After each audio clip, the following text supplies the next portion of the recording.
kuasa hukum mengarahkan ahli untuk menjawab seperti apa yang diinginkan. Iya, Pak ahli tidak perlu harus memaksakan untuk menjadi tahu yang sebenarnya ahli tidak tahu. Untuk yang pertama, masalah kenapa DKPP hanya memberikan putusan menegur, karena memang kewenangan DKPP hanya itu, tidak bisa memberikan sanksi yang lain. Ya. Maksudnya?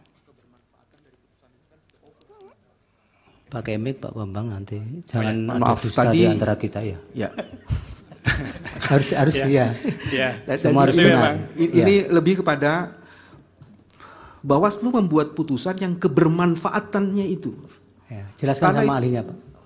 Ya. Jadi saya lebih tekankan kebermanfaatannya. Ada pelanggaran faktual, nyata, dan sistematik berulang-ulang, tapi kemudian Bawaslu membuat putusan itu yang hampir tak bermakna bagi law enforcement proses itu.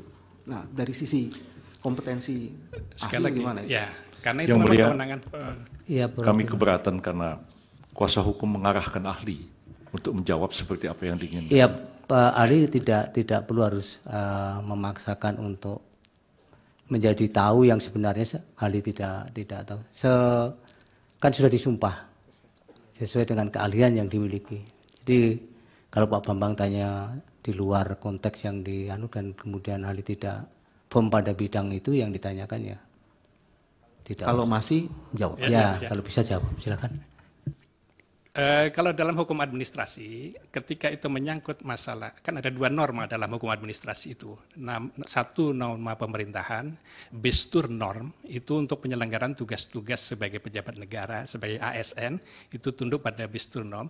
Tetapi di samping itu ada juga namanya gedrah norm, norma perilaku. Di situ masuk sumpah jabatan, fakta integritas, peraturan disiplin. Kalau pelanggaran di sektor itu, sanksinya sebagaimana yang tertera dalam peraturan perundang-undangan, teguran dan lain-lain. Adapun kebermanfaatannya, saya kira itu tergantung pada siapa yang diberi sanksi itu. Kan sanksi itu harus dipatuhi. Itu kan intinya. Saya kira itu. Download Tribun X sekarang. Menghadirkan lokal menjadi Indonesia.